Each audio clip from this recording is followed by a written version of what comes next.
Hey guys, so in this video today we're going to be taking a quick look at how to professionally install a dash cam into your vehicle.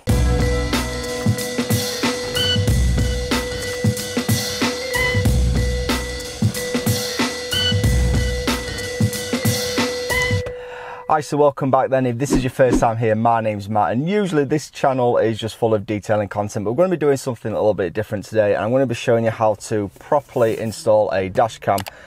When I say properly install, by that what I actually mean is my pet hate when you're driving along, you can see, my pet hate is seeing cables dangling down. Just in general, I think it looks messy, untidy, and you probably get tangled up. I get it for delivery drivers and whatnot, and I've done it myself when I've hired a car on holiday. I take my dash cam and you have a cable, but in your own car, I think personally, should hardwire it. So today that's what we're going to be doing. We're going to be taking a quick look. And also, first I'm going to touch on some other dash cams that I've used. Now, I've used about three different dash cams now. In the last three cars, I've fitted them to the parents and to the wife's car. So I started off with one of these, a cheap and cheerful eBay special. In fact, I had two of these, front and rear in the Leon. They probably cost £40–50, and they're okay. If I've got some footage, I'll put some footage up now.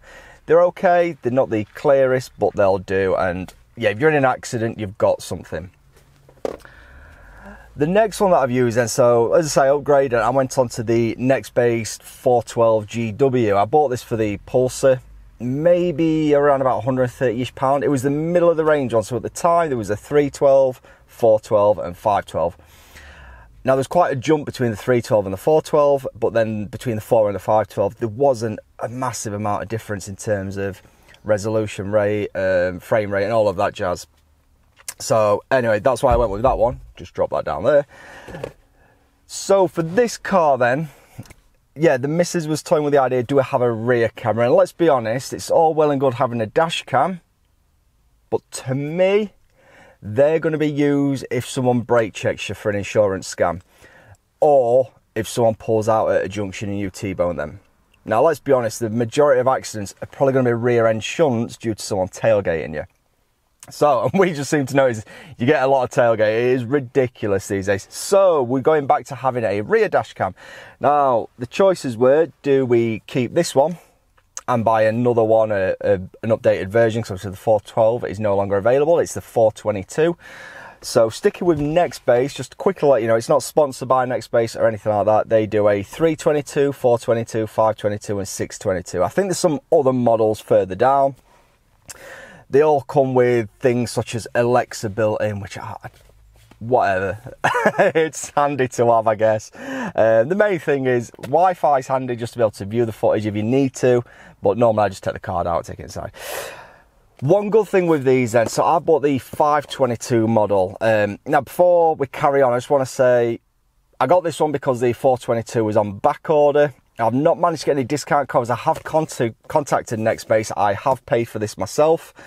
But let's try and get like 100,000 views on this, and we'll hit Nextbase again and see if we can get you guys a discount code. Anyway, one thing I was going to say on the new generation, and I've not even opened this to have a look, is these you can buy a bunch of modules, basically. I say a bunch, like two. So here we go then. We've got HD out and RCam. Now, I don't know if you can have all three. So with the new generation, you can have I think they call it a rear cam, like a cabin cam. So you'd have this mounted looking out the window, and here you would mount a cabin cam, which would prove you're not at fault, you're watching the road, you're not texting. So that's just recording what's going on in the car. What we also went with, because the idea of running two cameras mean you have to wire up two cameras and all of that jazz, we also added to it the rear camera. And I think this costs like £170 for the combo. If you need a wiring kit, that's another £20, but I've got wiring kits on previous. Now, I've not got everything to hand, so what I was going to do, I'm just doing some prep work before this video, seeing what fuse I was going to use and where I was going to earth it. It's taken me nearly 2 hours just to get an earth, and massive hands, small spaces, and all of that jazz. So unfortunately I've got no footage of me doing that. As I say, it's kind of like an installation. I suppose it's more, let's talk about dash cams, because I can't really show you that. And let's be honest, I have no qualifications in auto electrics. To me, it's just common sense. I have wired quite a few of these up. I've not blown anything up, and I've done some testing on the old dash cam. Everything works fine. So if you are just getting the dash cam, the first thing you want to do, if I just grab you off the tripod, the first thing you want to do is find where exactly are you going to mount it to. So for me, I'm going to be mounting, I like to try and hide it behind the mirror so there's no distraction for me driving. I'm going to be mounting it around here. And then the next thing to think about is tracing your cables. So if we just open the door, the cable is going to come up here, across. You then just want to peel this back a little bit just to hide the cable behind that. Trace it all the way down here, down to the side there, and let's just and then down here. And my fuse box, if I just bring the light as well so you can see, my fuse box is actually just under there somewhere. I can't see because I'm not under. I think you can see it on camera. Fuse box is just there. So what you're going to need, this red cable here is a piggyback fuse. So I think some people call them piggyback. I know them as adder fuse.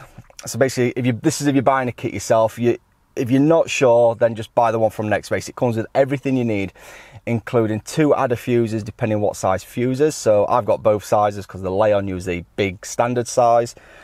This and the Nissan use the like micro fuses.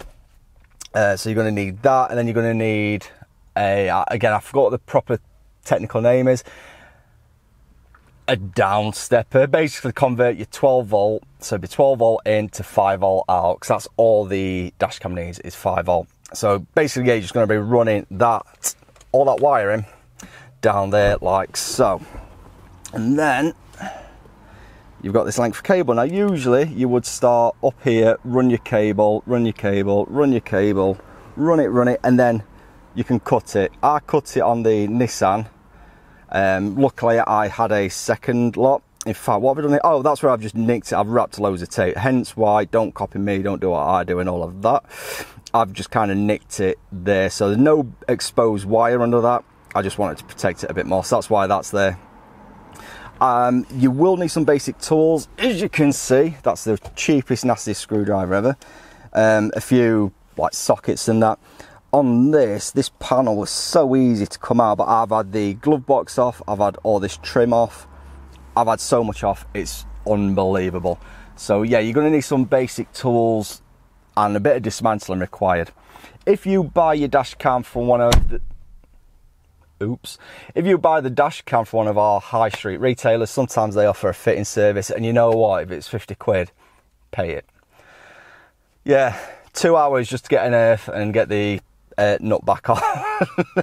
Oh, not fun, cutting my hands up and everything. So anyway, let's go ahead and just mount this dash cam.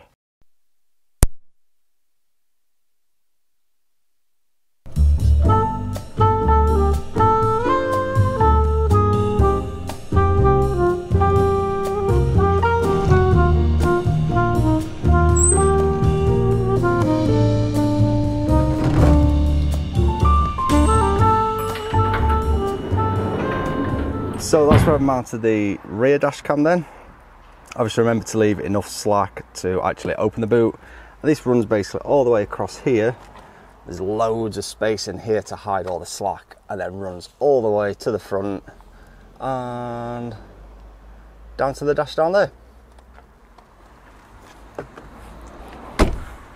That's nearly it for this video then. Let's just turn this on. I'll quickly show you this. So you've not used the up-to-date ones. Another benefit then is not only do you just need to wire one camera to your main fuse area and worry about getting power to that, obviously then you still have to run the second cable to get to the back, but you do get to see, not that you're going to be watching as you're driving, you get the rear cam view just there, and it also saves the footage from both cameras to one SD card, and obviously everything is then going to be synced up as well. So yeah, happy days there on that front. What I'm going to do now is take this for a quick drive, just make sure I've not like disconnected anything that I might need. As I say, it's not a full fitting guide per se.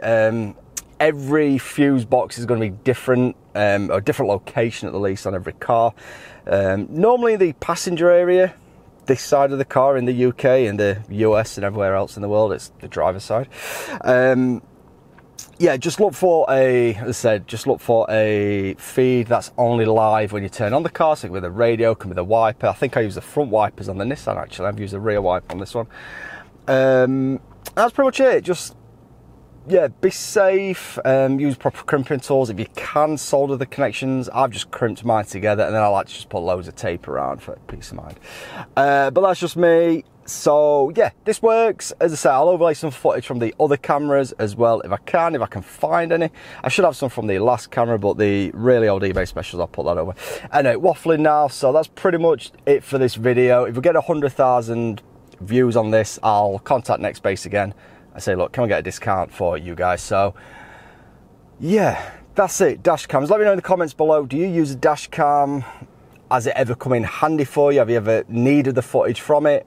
Before I do finish this, I've used mine more so for the road trips and went to the States than anything else. I'll put a link to that up there now. But yeah, let me know if you've actually, if a dash cam has saved you. Let me know in the comments below. If you enjoyed this video, smash that like button. If you're not subscribed, click this icon just here and subscribe. I'll put a couple of videos below that I think you might enjoy. So yeah, that's it. See you later.